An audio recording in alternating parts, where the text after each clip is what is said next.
full-time as well. Okay, well, thank you everyone for choosing to come to this panel. We'll get started now. The panelists are up here. My name is Susan O'Donnell. I'm at the National Research Council, which is located on the University of New Brunswick campus here in Fredericton, and I'm also an adjunct professor in sociology.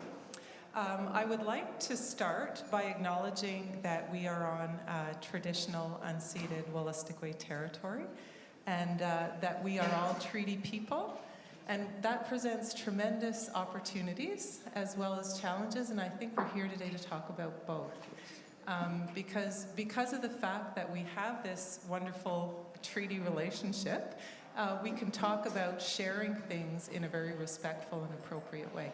So I'm going to start by introducing the panelists, and then I'll start with David and go that way, and then we'll come back. So first I have the great pleasure of introducing my colleague, David Purley, who's the director of the Mi'kmaq-Wolastoqey Center at the University of New Brunswick. David is the co-founder of the Wolastoq Language and Culture Centers at Tobique and St. Mary's First Nation in New Brunswick. In addition, he's a part-time lecturer at UNB and St. Thomas University, where he teaches aspects of Maliseet and Mi'kmaq societies, Aboriginal education, Wabanaki education, and Wabanaki studies. David is a full-time candidate who's now on a leave of absence for his PhD. He worked on a project while on his PhD called Incorporating Maliseet and Mi'kmaq Content into the Post-Secondary Curriculum. He was also a member of a UNB research team that received a grant to collect stories from Wolastoqey Maliseet elders. These stories will be used for curriculum development projects, ensuring that Maliseet worldviews, values, and teachings will be incorporated into the curriculum at the secondary and post-secondary levels. Welcome, David. Next we have, sitting beside David, is Mike Hennessy, who's the Aboriginal Labour Market Analyst at the Joint Economic Development Initiative. And Mike is from Pabonneau First Nation. He holds a Bachelor of Business Administration from UNB and is currently finishing a Master's at UNB. And I've had the pleasure of seeing present your work. It's very interesting, Mike. Yeah. An Aboriginal Labour Market Information Analyst with the Joint Economic Development Initiative, Mike is coordinating research projects with First Nations across New Brunswick and is motivated to share relevant labour market information to help First Nations, industry, and government recognize the potential of the emerging Aboriginal workforce. Welcome. And then we have Dr. Paul Peters, who's an assistant professor and Canada Research Chair in Population Health Inequalities at UNB. Dr. Peters received his PhD in sociology from the University of Texas at Austin, specializing in demography, international development, and urbanization. He held the Andrew W. Mellon Foundation Fellowship in Latin American Sociology, as well as a Shirk Doctoral Fellowship. His PhD field was conducted in Santiago, Chile.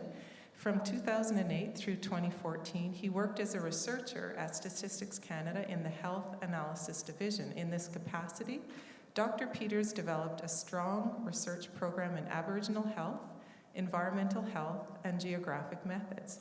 In 2014, he was awarded a Tier 2 Canada Research Chair in the Spatial and Social Inequalities of Health and Health Service Delivery, and now also works as an assistant professor at the University of New Brunswick.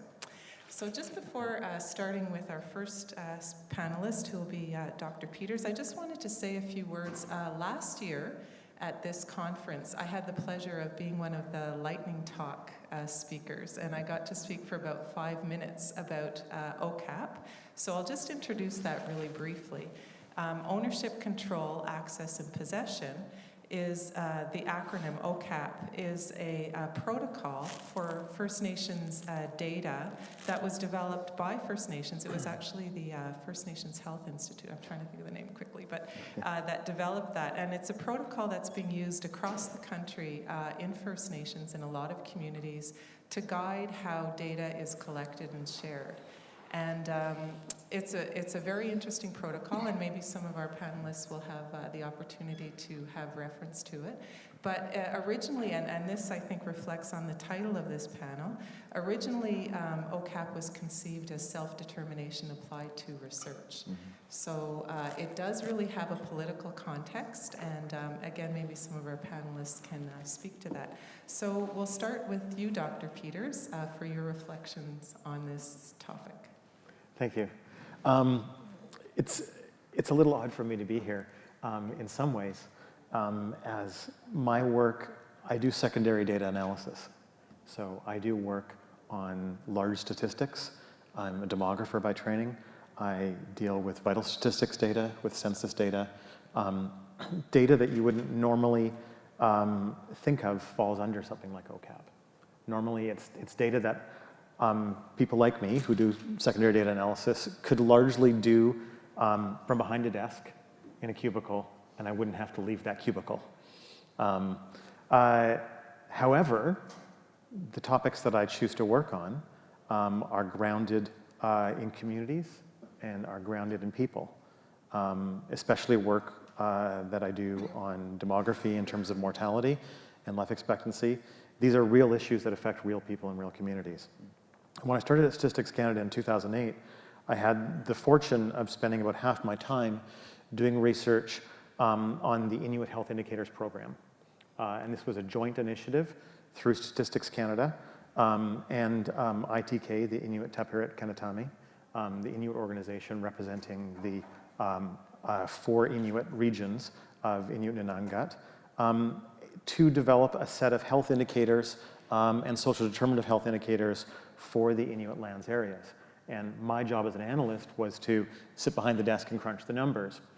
But in order to do that, we needed to have this grounded within the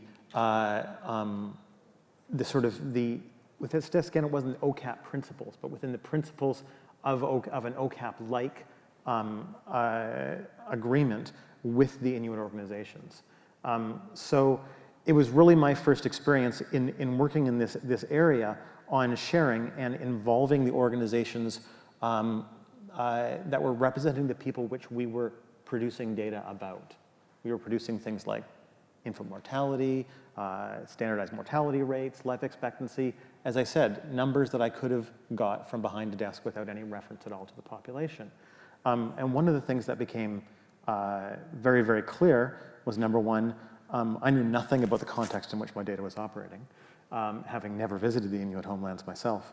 And number two, having that sharing and that collaboration, and a term that's now being used in groups like social sciences, but with SHRC, Social Sciences Humanities Research Council, as the co-creation of knowledge between the people who are, like myself, at the time I was largely producing data with a statistical program, and the people who this data was influencing, the policies. It was their lives that we were discussing during this.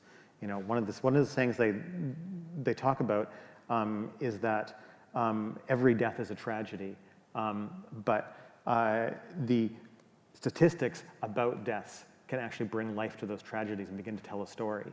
And that came out through our work, is that the stories that came out of this as we begin to present the work and began to write articles about a lot of this analysis, about suicide rates within the Inuit homelands, about mortality rates, about rates of alcoholism, about some of the social issues. These were grounded in the lives and the realities of these communities.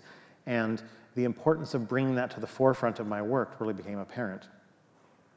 As I've moved beyond that, and I've moved forward from that, from working with Inuit groups, from working with different First Nations groups on some of the work that we did with child and youth mortality at Stats Canada.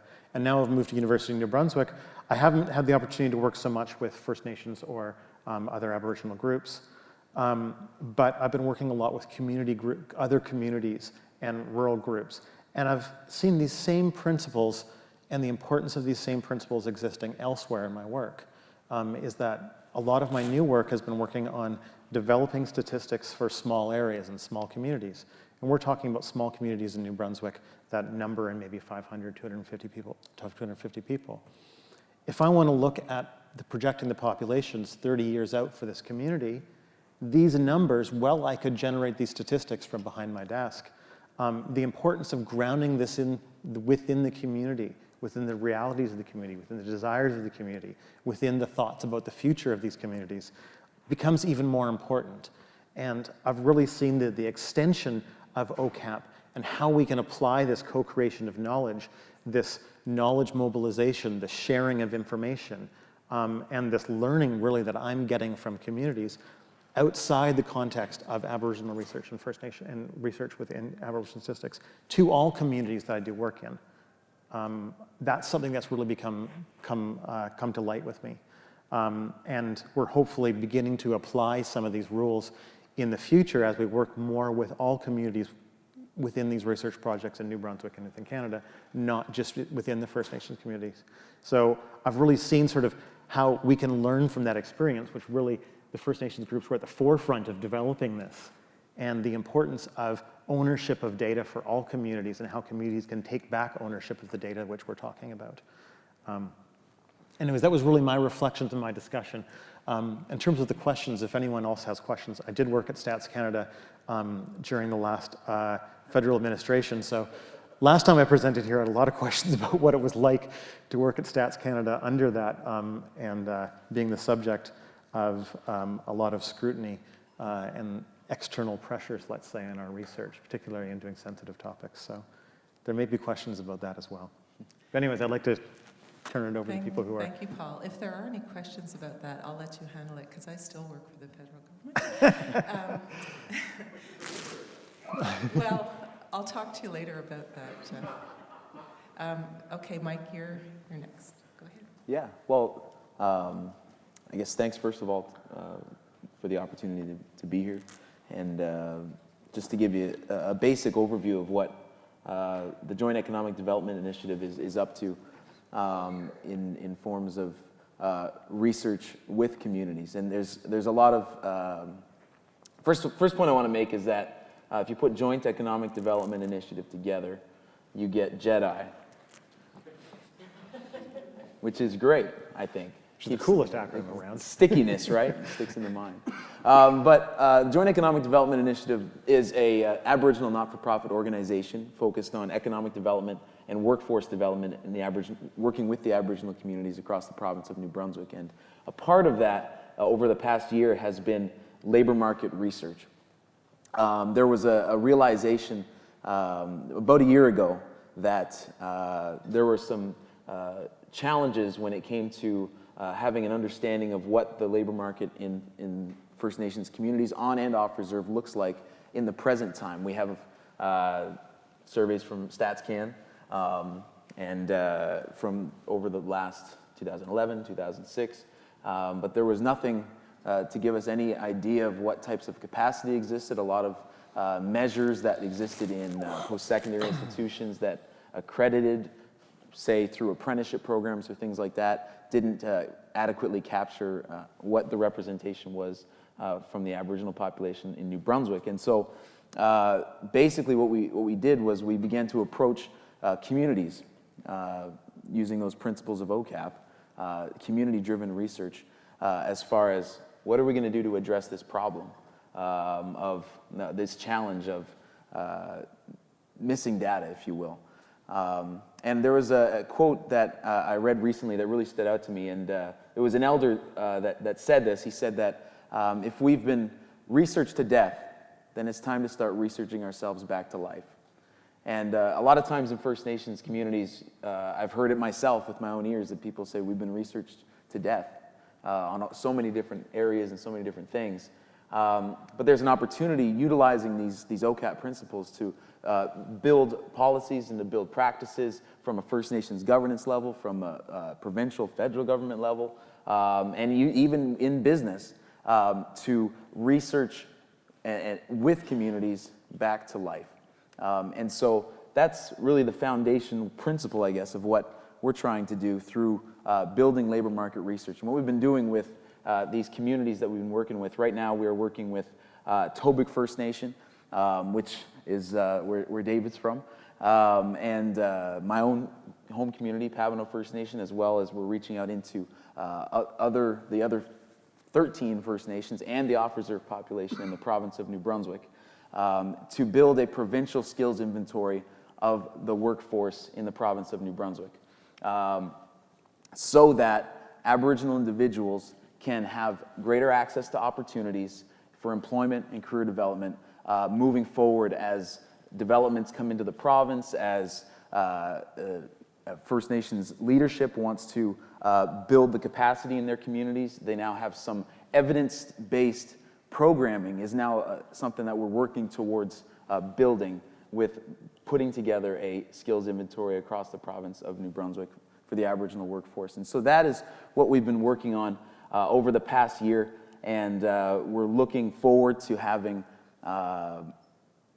the hope is to have all the First Nations communities engaged by the end of this fiscal year, and working towards in the next year, then providing the end users, which is the Aboriginal individuals who are looking for opportunities, with those opportunities, with networking opportunities, with ways that I can go from my high school diploma or my GED to advance through a career plan, through a career pathway. And there are existing programs that are definitely going to be leveraged through that, which is the Aboriginal Skills and Employment and Training Strategy, the assets, putting that together, and all of those things.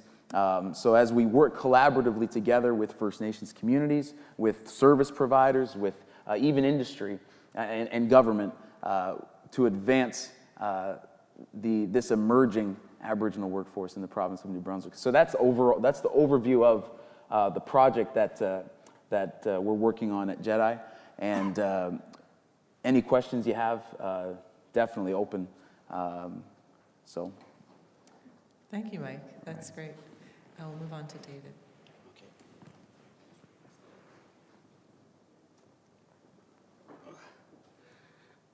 Tinagaklo. Kamaj leaders will puzzle take a last book. That you nutman and not way walk and last book, habit you neg against was a guilty at Pinnick. First of all, I want to first of all acknowledge that we are on traditional Lustigway territory or Maliseet territory.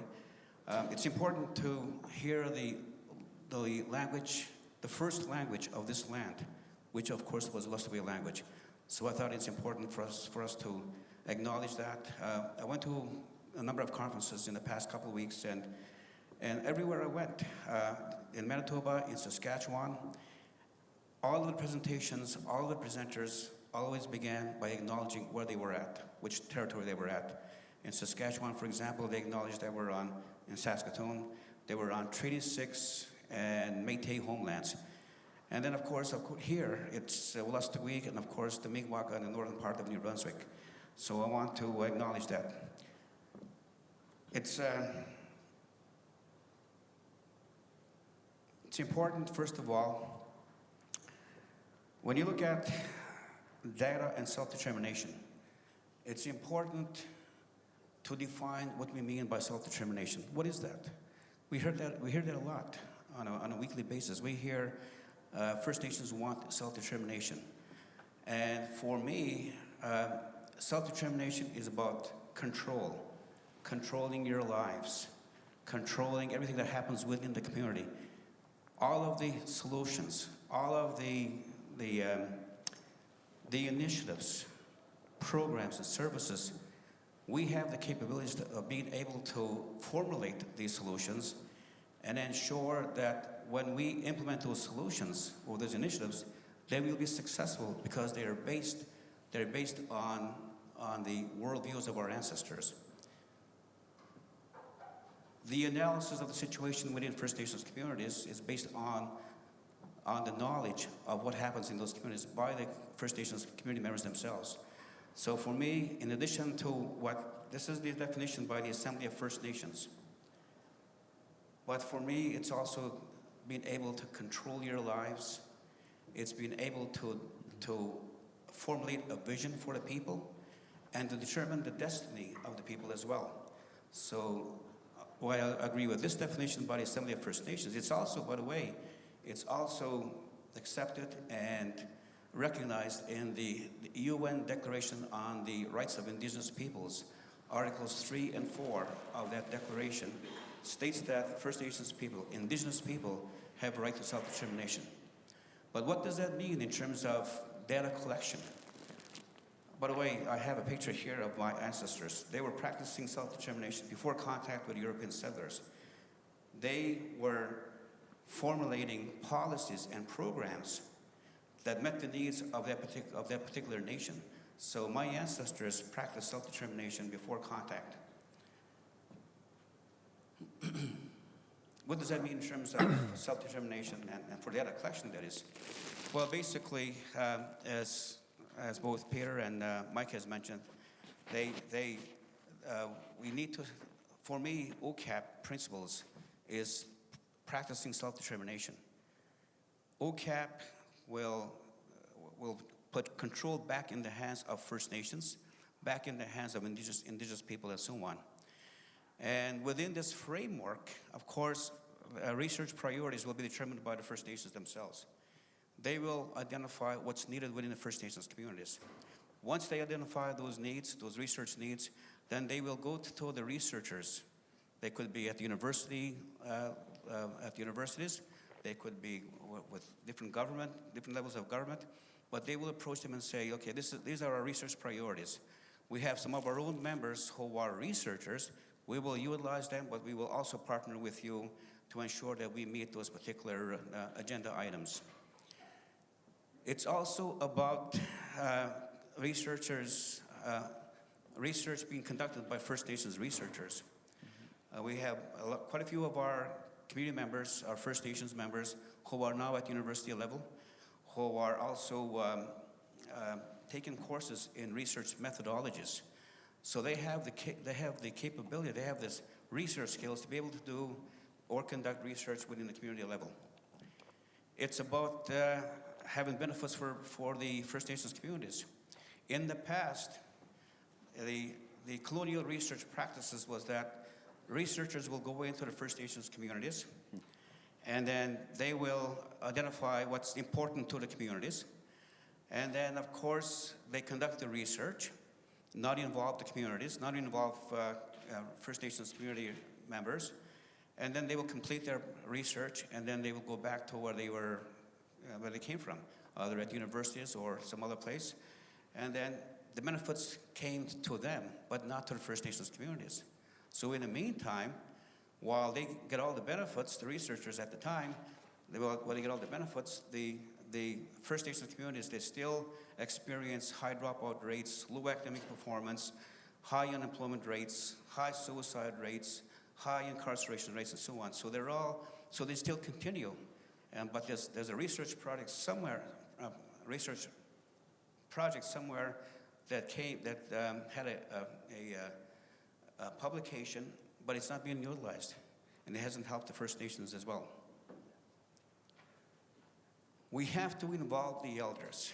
Involving the elders in the research process will ensure that you will integrate worldviews, traditional worldviews, in the analysis and interpretation of data.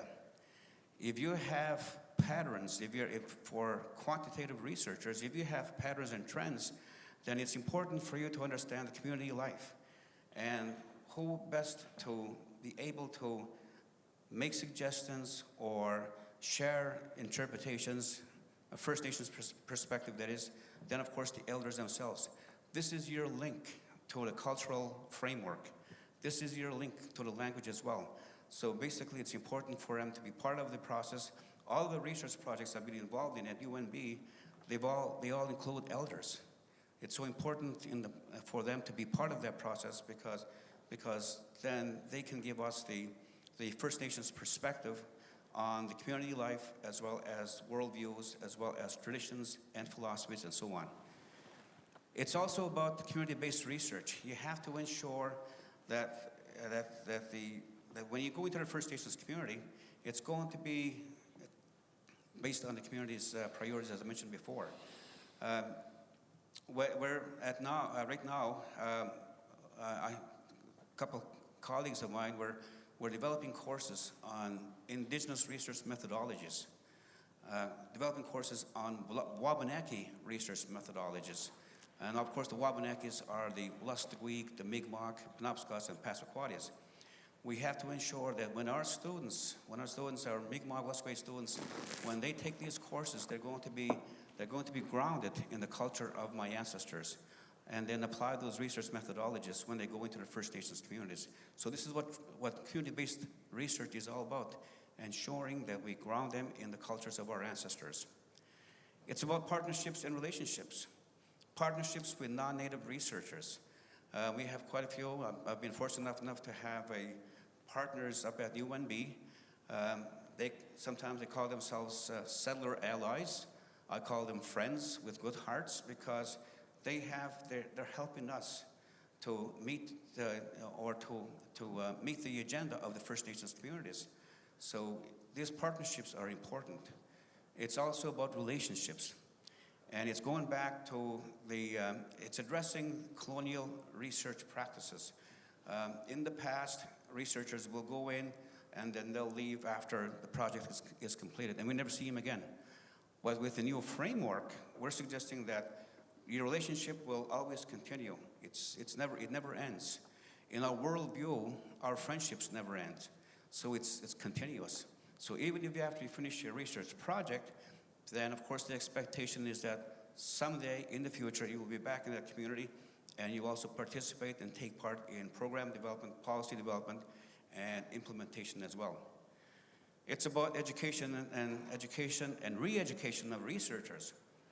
When we have non-Indigenous researchers or friends who are interested in conducting research within First Nations communities, what I always suggest to them is that they should take the time to go into the community and not just conduct research right away. Take the time, go into the community, and participate in the activities of the communities.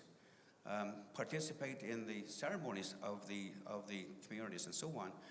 I have two friends of mine at UNB. They're in their PhD programs, and they are now conducting research. One on education, and the other one on traditional knowledge. And in both cases, they spent at least half a year going to the First Nations communities and get to know the elders, first of all, and then to get to know the community members, and then also to participate in the ceremonies. They take part in Sweat Lodge ceremony, they take part in the sunrise ceremony, they take part in talking circles and so on, sacred pipe ceremonies. So they are part of the community and not separate from the community. So it's important for them to be integrated in the community. So we have to re-educate them so that they are going to be culturally competent as they conduct their research within the communities. Code of research ethics has to be adopted at UNB and other universities here in New Brunswick.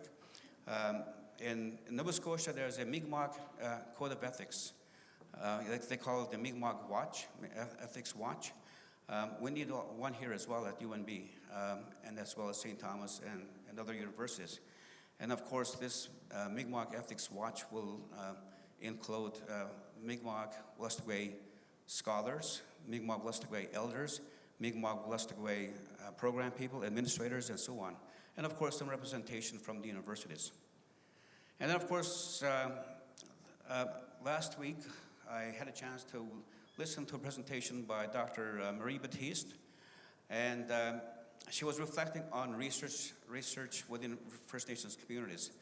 And she sums up what I've been trying to say here for the past couple of minutes. What she was saying here is nothing about us without us. In other words, she's saying that no matter what it is, whatever research project you're considering, then you have to ensure that First Nations people are involved in the research process, right from the beginning to the end, and then beyond. And of course, this applies to both qualitative and quantitative research as well. This is my own, as I develop my research methodology for my particular program, this is the foundation. This is the foundation for my research framework. When you conduct research in First Nations communities, they should be based on the foundation of the of the First Nations communities. So this is the framework. It includes, of course, Indigenous way of knowing, or Wabanaki way of knowing, or epistemology, the worldviews of our ancestors, worldviews of our people today, the knowledge systems of our ancestors, of course, the philosophies and the values and the beliefs. That is the foundation for the research framework that should be adopted and then of course, used as a guide to conduct the research activities within First Nations communities. This is my proposal for Indigenous research methodology. I conduct research on culturally based education. Some people will, of course, use, instead of using culturally based education as a title, they will use, of course, indigenizing the public school system, indigenizing the academy, and of course others will use decolonizing provincial education or decolonizing post-secondary education. So this is, and you see, notice the circle. The circle is a worldview. It's a holistic worldview. Researchers tend to take some parts of reality, take one part of reality, analyze it, but they never go back and describe the relationship that small part has with the bigger picture. So they have to ensure that they always, in their analysis, they always go back and then ensure that that small part is also described in its relationship with the bigger picture. And then, of course, finally, this is my own. Again, I've revised my initial framework, research methodology. This framework is all of the Wolastoqey terms that are used to conduct research. Our elders, our ancestors, they were researchers. They started with a question of, okay, what kind of properties does that plant have? And how can they use that plant for certain illnesses and so on? So they have a question. And then once they have that question, then they start making observations. Once they have those observations, they start analyzing the observations. Once they analyze the observations, they make interpretations of the data provided. And then, of course, they use the findings to improve the conditions within First Nations communities. I believe that's it. Thank you very much. Thank you, David. Okay, so David, you've given us a great overview of how research can be conducted in a culturally appropriate way, and that's really wonderful. I have some questions that I'd like to pose to the panelists, but I'm just going to open it just for one or two questions from the floor first, if anyone has any questions or comments, or else we'll just continue up here. Okay, if you do, get your questions ready and we'll come back to you in a minute. Okay, I thought what we could do, because of the nature of this conference and who might be here, there's probably some people here who might be interested in conducting research with communities. And I thought maybe we could start with you, Paul, to talk about, since you said when you were at StatsCan that you were just kind of introduced to the context, that you weren't familiar with it before. If you could just talk about how you made your initial kind of introductions into the communities, or how that was facilitated for you, and how that was for you as a researcher, and how you might do it a different way or anything like that. It was introduced to us because when we started this in 2008, the initiative was put forth by Inuit Teparit Kanatami, by the Inuit group, for these indicators. So it was generated by this group. And StatsCan at the time, and a lot of government departments at the time, didn't actually have a code of ethics for research with Aboriginal peoples. Those were really developing. First Nations Inuit Health Branch funded this work, and this was the time when they were developing these principles within there. And StatsCan didn't have any of those principles themselves. So we were really sort of, I want to say flying by the seat of our pants, but we kind of were. And we were looking to our partner organizations with, being a national statistical agency with generally the national representative organization. So ITK, the Métis Council, AFN, things like that for support. So as a researcher, what it provided me with was tools to be able to learn from people. So you mentioned about having researchers actually do the research. Because we were using data that could only be within StatsCan, so it was within the building, only yet to have authorization to look at it. There were some difficulties there, but we partnered with analysts at ITK who could do a lot of the analytical interpretation. So what we would do is we would send preliminary information to them before release, but stuff that had been vetted, so that they could then interpret it, let us know where the gaps were, let us know how to interpret things. So a lot of different things, and a lot of things came out with it. For instance, when we were looking at low birth weight, we wanted to look at indicators of low birth weight. Well, there's one indicator for low birth weight within Canada, but then there's also an indicator for high birth weight, you know, or high birth weight for gestational age. Well, the Inuit population on average has larger babies. This is only something that comes about by actually understanding what's going on in the communities. The statistics, we look at it and go, oh, there's a health problem in the Inuit areas. They're having lots of large babies. And then the Inuit organization comes back and says, no, no, no, no, no. Our babies are routinely 10 pounds. This is normal. So this was an interpretation that needed to come through from that. So even in a very statistical sense, this was what we had to do. So there was a lot of learning involved in that. And from that, we then developed a process within StatsCan on how research conducted, which involves either First Nations, Métis, or Inuit groups, would be conducted and how the groups were to be approached. And it really was from a beginning. So at the beginning of every year, we would meet with both First Nations Inuit Health Branch and Public Health Agency, which would fund these projects, and the groups themselves, whether it was the Inuit group or the First Nations group. And we would have brainstorm. We'd all sit down in a room and we'd talk about it. We'd talk about ideas for projects. We'd say, we can fund 2 or 3 projects. What kind of things would we like to see? How do we want to go about this? You know? And so that was sort of the way we would do it. And I thought it was a really good way. I mean, because the picture we're looking at, we're not doing community level work at that point, but it really began to involve these different organizations within this, even at a much higher level than doing community work. And now that I'm getting into sort of more community development work, albeit at the moment not with First Nations communities, I see a lot of these same principles beginning to apply, even outside of First Nations communities. I think it's really important to follow these same principles. Thanks very much, Paul. I just wanted to mention some of the researchers, well, all of the researchers who work at a university in this room would be very aware of this. We're actually guided, and I work at the National Research Council, we're also guided by a federal policy that's guidelines for researchers that we are obligated to follow. I'm actually the vice chair of the National Research Council Research Ethics Board, and so we ensure that all of the researchers at NRC follow these too when we're doing qualitative, or I should say research with humans. It's called the TCPS, or the TCPS2. It's the Tri-Council Policy Statement on Research Involving Human Subjects. And there's a whole chapter now in the revised guidelines, in the two, a whole chapter, chapter 9, on doing research with Aboriginal communities. So if any of you are looking for guidance at that level, that's a really good one to follow. So thanks for that.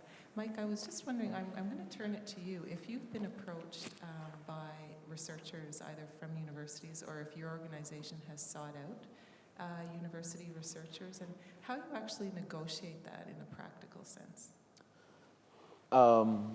I guess we haven't really been approached at this point by any university researchers, other than I guess myself being doing some master's work at UNB on a different project than the one I'm working on in the provincial sense.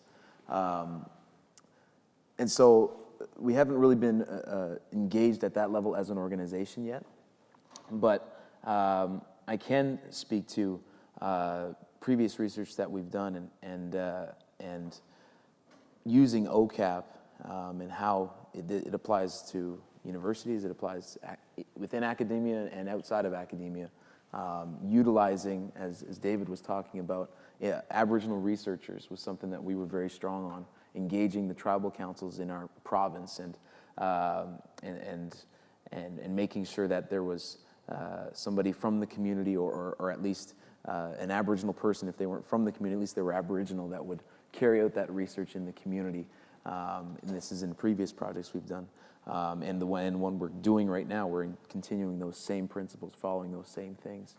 But I think if a post-secondary institution, and David probably has more to add with his experience working with UNB, were to want to do research with communities, not on communities, but with communities, it goes back to that self-determination piece. You might have a great idea, but then there's vetting that idea through community leadership and the community membership and the elders and all of that, to make sure that that idea is also something that would be beneficial for the community from the community's perspective. What does the community want to research? What do they want to find out? And I think that's really where it comes down to. The focus of it all has got to be community-driven, directed, and led, and as well as, I know this is something that David and I have talked about in the past, as well as developing capacity throughout research projects of Aboriginal researchers, so that this self-determination process can continue to grow into the future, and more people from our First Nations, both on and off reserve, can get research experience, can be a part of research projects, and that builds their capacity and builds the capacity for research and self-determination for Aboriginal communities across Canada, really, as these principles are applied on the federal level. And so I don't know if I really answered the question, because we haven't really been approached at this point, other than my own personal thesis work, by post-secondary institutions. But yeah, the underlying principles of OCAP definitely have to be there. Whether you think it's an incredible project to undertake, if the community might see things a bit differently, or they might agree with you, but making sure the community's involved from start to finish is so key. Yeah. Thank you, Mike. I have a question for David, but I'm just wondering if anyone has a question. Would you want to just go up to the mic? And we'll do it that way, and then. Hello, everybody. Thank you. My question is about the concept of cumulative impact, which is important in terms of understanding the cumulative impact on communities, within communities, both longitudinally, but also within that ecosystem. And so I guess my question is, what would be sort of what would be the important things that you would be looking for to be able to measure something those cumulative impacts, as opposed to individual research projects? And so I guess I would ask that of any of you. Who would like to do that one? Well, I think I just need some clarification. That when you talk about cumulative impact, cumulative impact. So when you're thinking about new developments or changes in government policy, so that's going to have a cumulative impact. Mm-hmm. Sometimes that would be longitude, over many years, but sometimes it's about the full impact on the community in its totality. That's a good question. Very general, and well, basically, I guess in terms of in moving forward, if you look at, we have to be careful. First of all, I'm always reminded by a researcher, Eve Tuck, and she's always made the case that you have to be careful on your research activities and don't focus on the deficits of communities. When you look at community development, which is moving ahead, and ensuring that you move ahead and you meet the needs of the community. So Eve Tuck would argue that, well, first of all, when you conduct your community development research, don't focus on the negatives. Don't focus, because you may have, I mentioned a little while, you may have high dropout rates, and that's part of the community. But at the same time, there's also something that's really positive about those communities as well. So you have to balance, you have to provide a balance when you conduct research and say, okay, these are all the wonderful things that are happening within Tobic First Nation. At the same time, there's a high dropout rate, there's low academic performance. Now, what do we do about this in terms of our research? So we have to ensure that we move ahead and then maximize on the benefits of what you find within the community. Focus on the benefits, focus on the positive, because then you will have that source to be able to deal with what's happening in terms of the high dropout rates, high unemployment rates, and so on. Thanks. I just like to, go ahead, Mike. I I have just some want- comment on that too. Yeah, on the cumulative effect. I think just looking at what we're doing across the province right now, building a skills inventory of the skilled labor in the province of New Brunswick, in the communities, both on and off reserve. The cumulative effect, and this is something that I'm looking into the future, so I mean, there's no guarantee that this is exactly how it will unfold. Again, it's a process that unfolds into the future, but looking at, sure, I think as we gain a greater understanding of what capacity exists in the Aboriginal workforce, then that can guide government policy around education, around employment, around social assistance reform, all that kind of stuff, right? Gaining that understanding of what the capacities in the community has that cumulative effect on that level with First Nations leadership and governance, just potential outcomes, you know. There's training programs and initiatives that if someone expresses an interest in a certain level of career, but they have some things that steps they need to take to get there, then those programs and policies can be aligned so that those steps become easier, if you will. So those are some of those cumulative outcomes that could happen as a result of research projects in any area, whether it be, but I'm just using the one that I'm involved in as an example. And so that's a cumulative effect after the initial data collection process. And then I think continuous engagement with the community afterward as well. It's not, you're not just building a research project and then it's just going to stay stagnant there. But revisit it after 5 years. This is something that the Canadian Council for Aboriginal Business just did. They did a business survey in 2011, but they didn't just leave it there. They came back to it a few years later and they updated. They went back to those businesses. They said, okay, where are you at now, today, 4 or 5 years later? And so they can kind of begin to track trends and all that kind of stuff into the future.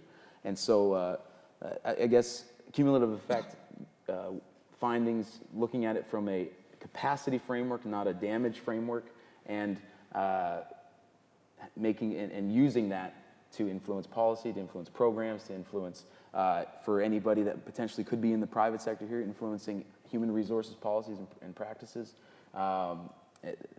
Yeah, putting some usage, real world behind the research. So. Thanks. I just want to mention one further thing, just following on from what David and Mike just said. The damage-centered versus desire-centered in Eve Tuck's frame. What happens when we have researchers who are only looking at the negatives in all the things that are wrong or all the things that need to be improved, is we get the impression that what's really needed is outside help because these poor people just can't seem to get it together. If we're instead looking at the resources and the assets in the community and all the wonderful things that are going on in the community that might need support to address these problems, then we come out with a very, very different picture. And I think that's just really important. And just following on what you said, David, that you have to look at both. Especially if you're looking at how this could translate into positive change at a government level.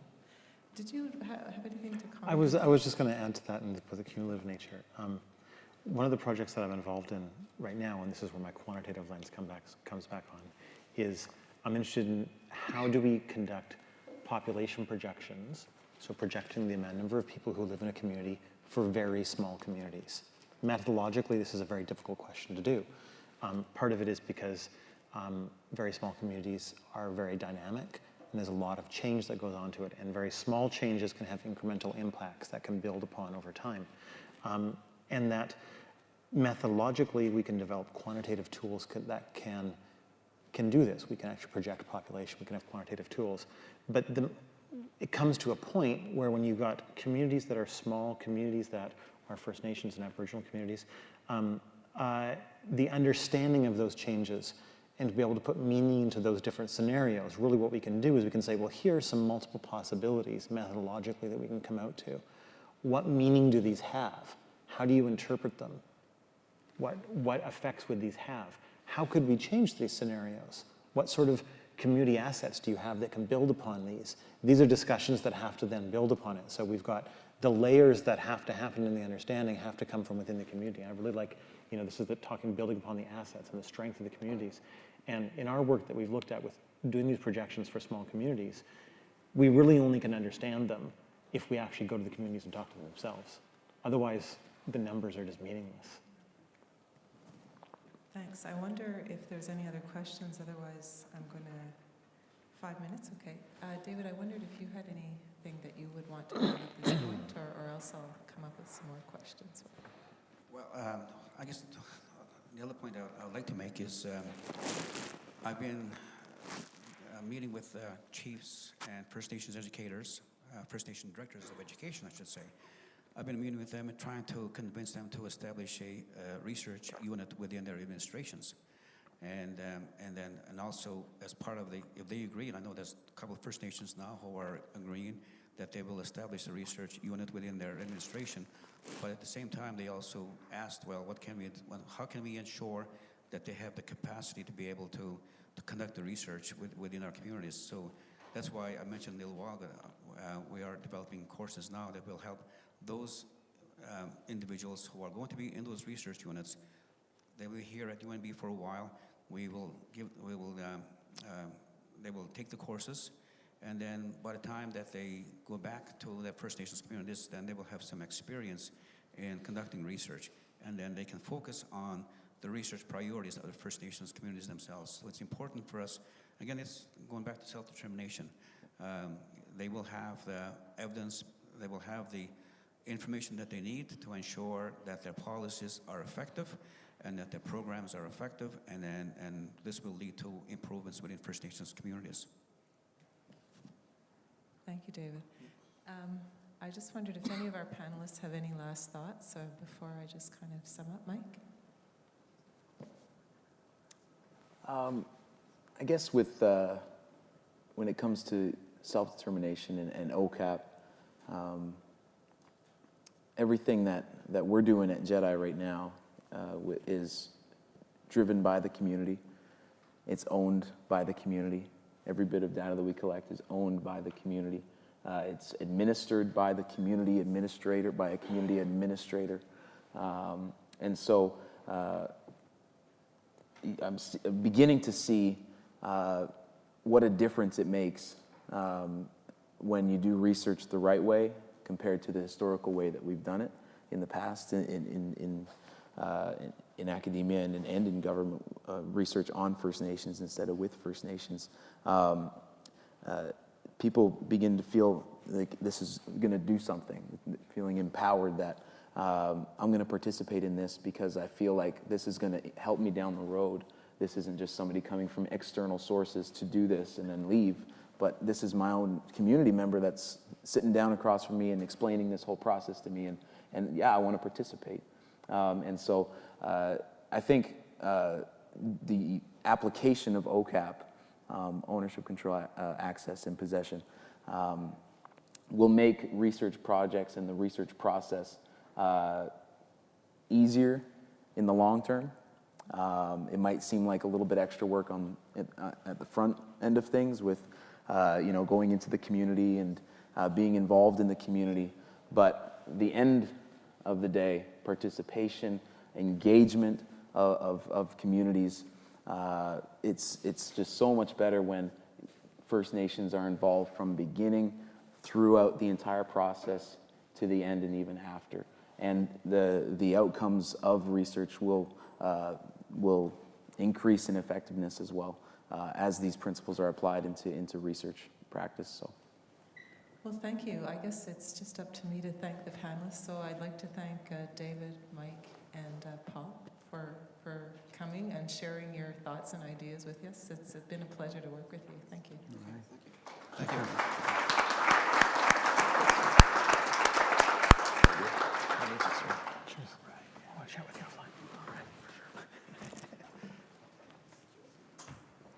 Thank you, Dr. O'Donnell. You did a great job as moderator. I said to Lorna, she's doing a great job up there, and she said, I've known her a long time. So I said, you were half scared of her, probably. It was the timekeeper down there. So I wanted to thank all the panelists for your really interesting and unique discussion, and thank you very much for joining us here today.